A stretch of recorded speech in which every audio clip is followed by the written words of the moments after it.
Okay, we have a sellout crowd for this session. I'd like to welcome Art Harman, who's going to continue the discussion we've had today on the wisdom of using the moon as to play a role in going to Mars. So Art Harman is, as many of you know, the director of the Coalition to Save Man's Space Exploration, and he actively supports a space program to get us within a generation to Mars and to the moon again. He was the space advisor and legislative director to Congressman Stockman, who represented the Johnson Space Center in Houston. Art has helped write space policy for the Trump campaign. He has briefed the White House staff on space policy, and he is a frequent media commentator on space policy. So let's give a welcome to Art.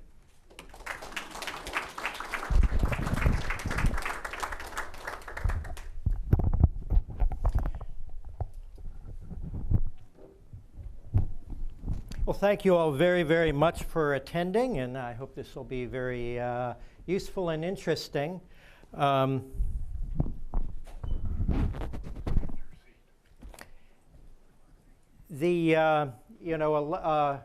lot of talk, starting with Dr. Zubrin, first thing this morning, has been on the Lunar Orbital Station, the Deep Space Gateway. So I'll talk a little bit about that today. Robert Heinlein wrote that the moon is a harsh mistress, but Mars will be deadly without first learning the moon's lessons. And the moon will offer few lessons if merely studied in its orbit. And there'll be no opportunities for Heinlein's revolt on either the moon or Mars if we don't get busy now. Congress, NASA, and industry are looking at building a lunar orbital station, the Deep Space Gateway, instead of landing on the moon. It's like somebody put up a "Don't touch the moon" sign. and it's sad because we're looking at something that should be our space program with space age. And a lot of the world is waking up to the opportunities in space, and this is a time when we're kind of putting the brakes on. So the Gateway would be a smaller version of ISS that in the late 2020s would be sent to lunar orbit and would be used for a few years to learn about living around the moon in orbit. Not living on the moon and not living on Mars. But the surface of the moon is where all the action will be in the 2020s. And the Deep Space Gateway won't be a gateway to anything because it'll consume all of NASA's inadequate budget. You can see here that Congress projects a flat budget with maybe a 2.5% increase per year. Flat budget is a declining budget with inflation. But this goes all the way out, presumably until the year Captain James T. Kirk becomes born in the 23rd century. And, and if that's the case, we won't have a USS Enterprise.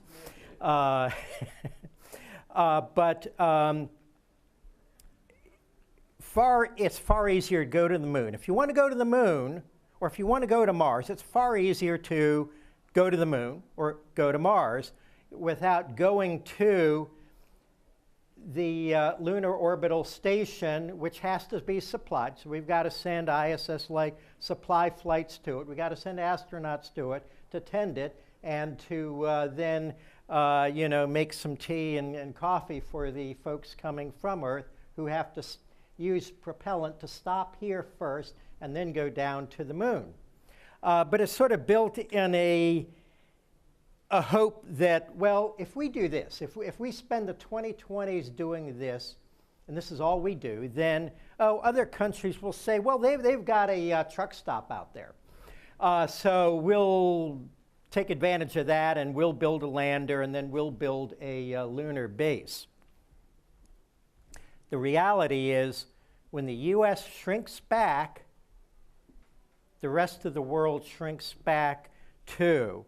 And so if we're not leading the space race, if you will, if we're not leading in space, then nobody else will really step up and build a base on the moon to learn how to live on another world so we can live on Mars successfully. And so all we'll have is that wasted decade and billions of dollars. But China, they're the exception. They will be building a base on the moon. More about that soon.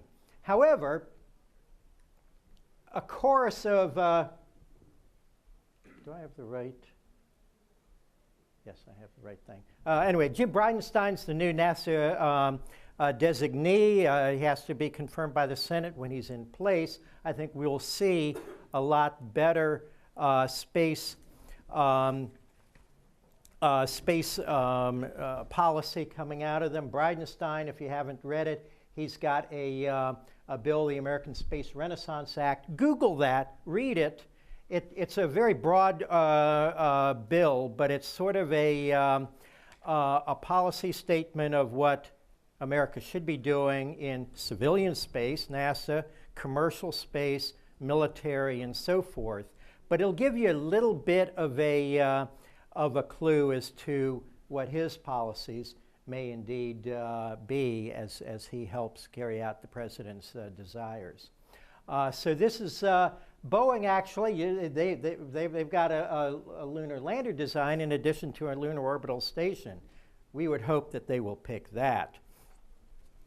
And a chorus of new space leaders, however, want to take us to the moon. Elon Musk, you've got to put a base on the moon, having a permanent presence on another heavenly body, and so forth. That's the continuation of the dream of Apollo that I think people are really looking for.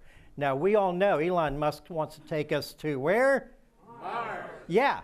Now, that's, it clearly recognized that's something kind of for the 2030s, but what are we going to do to learn how to get there in the 2020s? Moon base. Elon Musk put a base on the moon. He's not the only one. Jeff Bezos, another new space guy. We should build a permanent human settlement on one of the poles of the moon. It's time to go back to the moon, but this time to stay. By the way, Jim Bridenstine, our soon-to-be NASA administrator, is a big supporter of going to the poles of the moon, mining the water that's there. Then you've got, of course, oxygen to live on, water to drink. You've got rocket fuel and so forth. You can then refuel the spaceships that come to the moon, so you're not having to haul in fuel from the ill-advised truck stop, the Lunar Orbital Station. Buzz Aldrin last year said that the first astronauts to go to Mars will need to go to the moon and assist in the assembly of modules to be landed while preparing that base on the moon. They need to go down and stay on the moon for some time, maybe 6 months before they come back to Earth. Now they will know what Mars is going to be like. Hopefully they'll understand the situations that can arise, experience that sense of detachment from people on Earth. They will be the best trained crew to accomplish the mission. It's going to be a very lonely existence on the moon or Mars in the early years. There's not going to be a lot of people, and you're not going to be able to go out and take a stroll after dinner and climb this crater or that mountain and so forth. Why? Because spacesuits, just like on ISS, are very scarce, very valuable, kind of fragile, and for the next 20, 30 years, it's going to be like, well, if you must go out to do a specific mission, wear this spacesuit, but it's not going to be what we see in the movies. Oh, let's take a lovely stroll to the crater and take some photos and have a picnic. So some people will make it, some people aren't cut out for that, and we want to know that before they're on Mars for years. So the moon will be the hub that'll help us get to a permanent place on Mars. Buzz Aldrin. Robert Bigelow, I think Mars is premature, but the moon is a perfect testing ground for experiencing all kinds of things. This could be done by the end of Trump's first term, He says it could be done within 4 years from whenever that happens, which means in 2021, with the will, and it's really only political will to do this, we could have a lunar base in operation or ready to start in operation and start to learn the lessons that the harsh mistress of the moon will be all too happy to teach us. And from there, and you know, if you heard Dr. Zubrin this morning, he was talking about you make everything that you're going to put on the moon to be as compatible with Mars as possible. You can test it out there, and if the airlocks keep blowing out because static, clingy, abrasive dust keeps clinging to them, well, you want to learn that now on the moon, where if everything blows up, you can hop in your spacecraft and be back home in 3 days. But on Mars, it's quite different. So this is what we can do. And if we don't, and even if we do, China is going to be there. Now, I study the Chinese space program considerably. They are kind of about where we were in about 1963. They're building their rockets. They're building a huge Apollo-style infrastructure. You know, with vehicle assembly buildings, launch pads, and everything. And yes, they will have a visitor center like we have. But they're also, they just bought, if you didn't see it, this summer, all the technology, basically the rights to take apart and duplicate the Soviet LK lunar lander. And they're paying a Ukrainian firm to modernize all the electronics. So they're leapfrogging ahead, and they could be building a base in the 2020s. And that is, there's the LK lander. Now, they bought, in the 1990s, from the Russians, they bought the Soyuz plans, and then they made the Shenzhou, which is basically, they enlarged it by about 30% or so, and that's probably what they'll do. They'll take some of the technologies, they'll make it lots bigger, have, you know, 4, 5, 6 astronauts.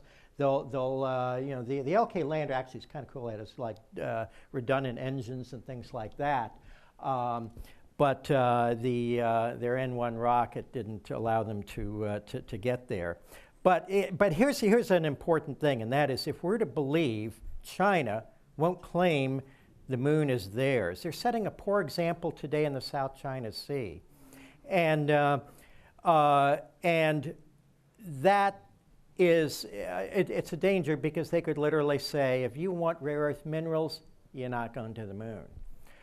And, or anything like that, or we'll make Kim in North Korea rattle your cage more.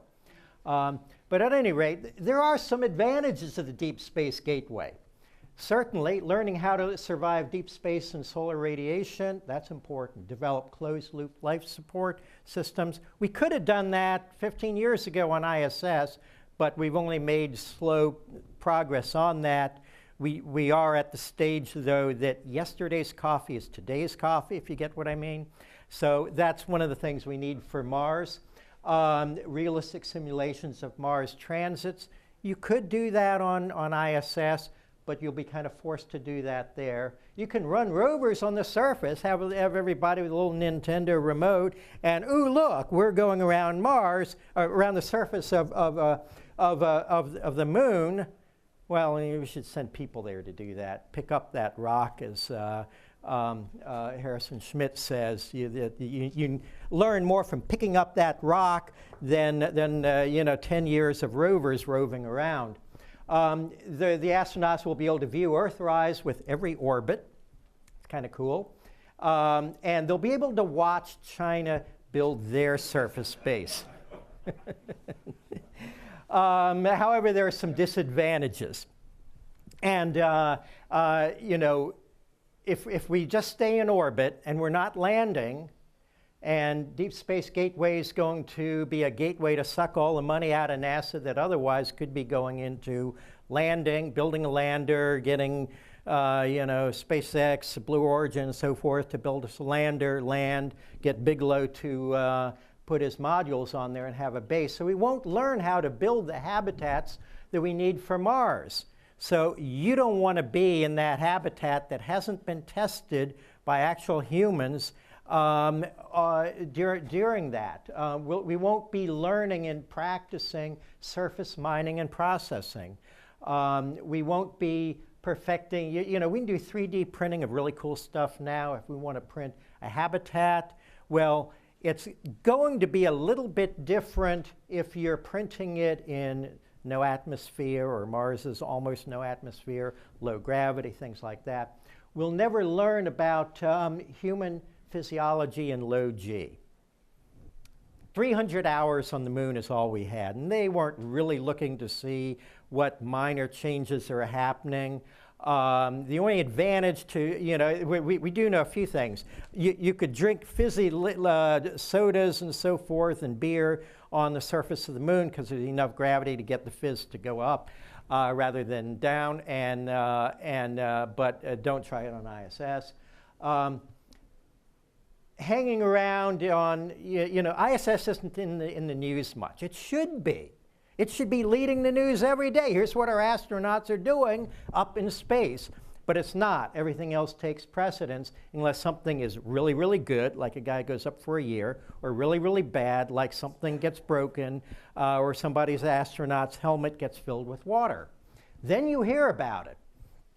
But if they're on the moon, there's going to be so darn much video, these guys walking around the moon and doing stuff. That will get attention and excite the public, which will get more money, which will inspire more investors to go and so forth, ceding the moon to China. Other nations will gain an advantage in lunar commerce because they'll be on the surface mining stuff and sending stuff back. There's just an example, if you've ever been to NASA's Swamp Works at KSC, I have. They're designing these bulldozers that are designed to work in low G and so forth, and lots of other fun stuff. But that's an example of the stuff that we really need to try out. Make sure there's no black swan level missing data that we'll only discover once we're on there and discover, wow, there really are black swans on Mars or the moon. And whatever you do on mistakes you make on the moon, you can take off back home. On Mars, it's sort of like, well, when's the next return? We got to wait 207 days. Yeah, but all the oxygen is gone, and we don't have any potatoes. So what we need to do to let's see. Okay, that's been there, done that. No. Everything done on the moon was a half century ago. Again, we weren't investigating the astronauts' physiology and so forth with the kind of equipment and so forth we have today. All they wanted to do is make sure they survived and got back to Earth, and all the data on physiology is mixed up with the data from being weightless and so forth.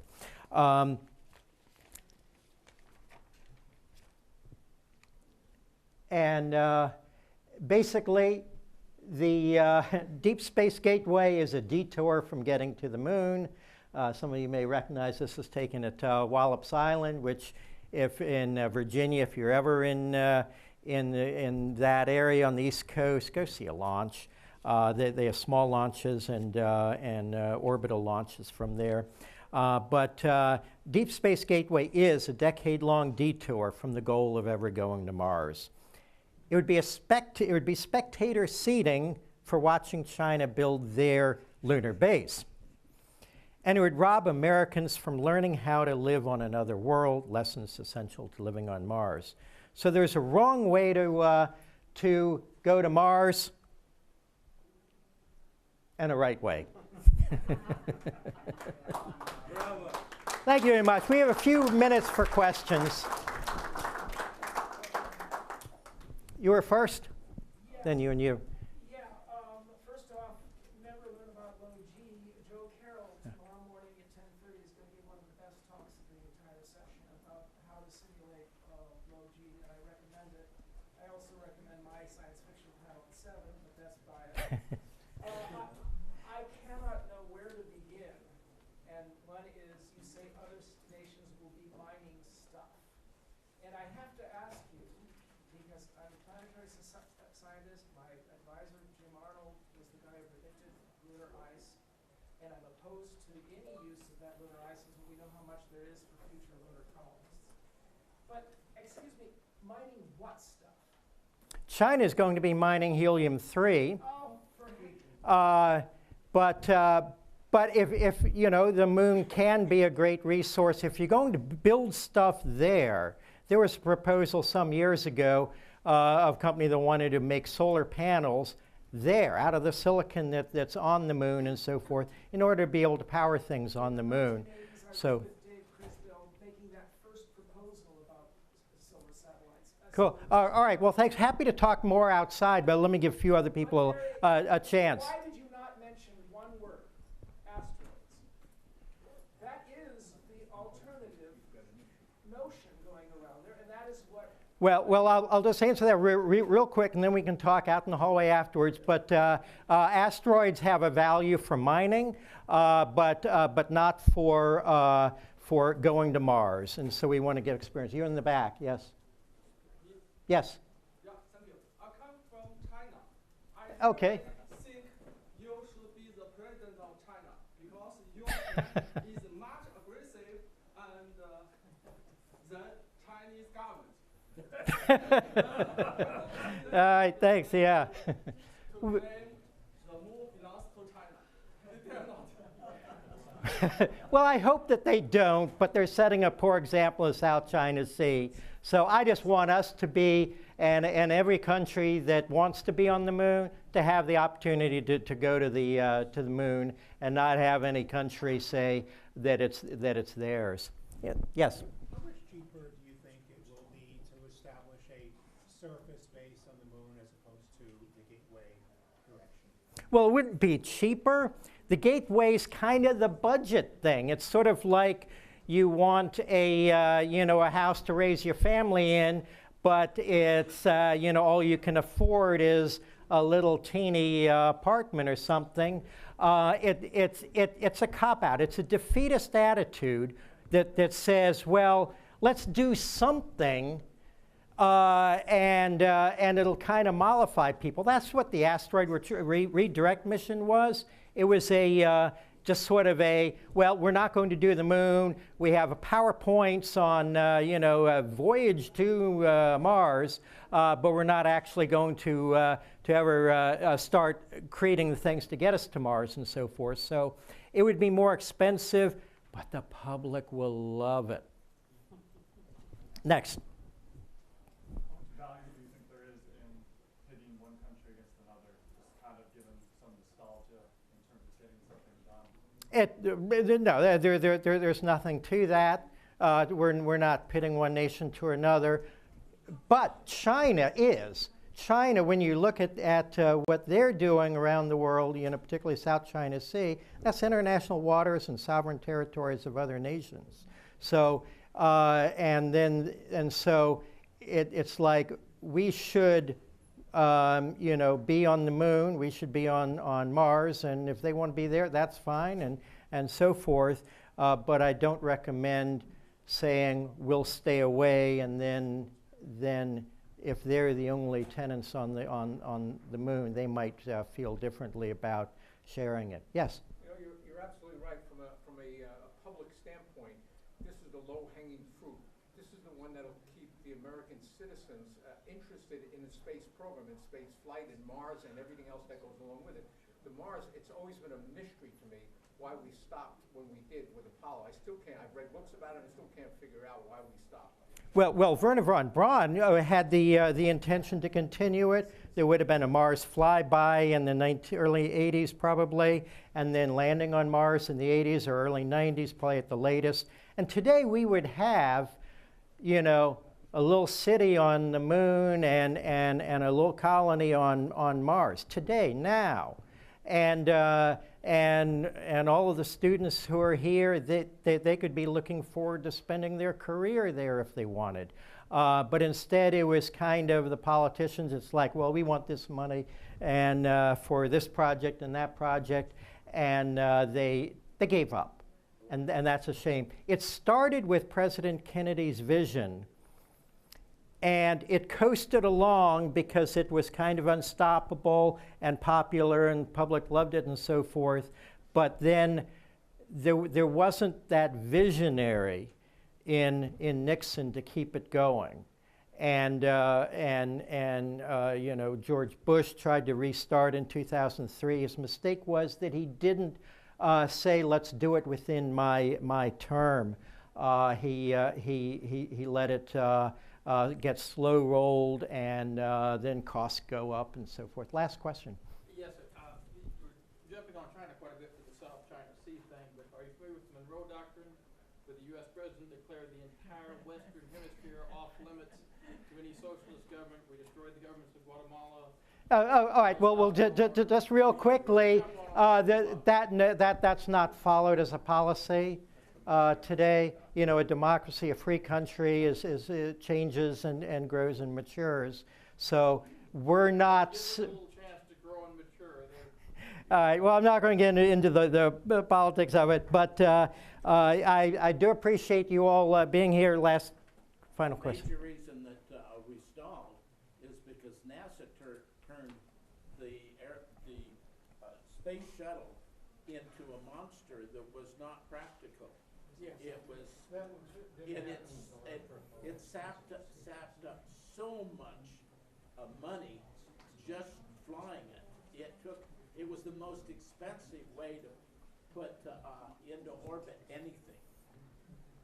Well, we've probably learned a lot of lessons from it, and the idea was they would be doing weekly flights. That you know, then they learned you got to really basically rebuild the whole thing between, and that soared flight. So because they had to put too much in it for every flight. Well, so that everything had to be trimmed down. Nothing was robust. lots of lessons to be learned there. Thank you all so much.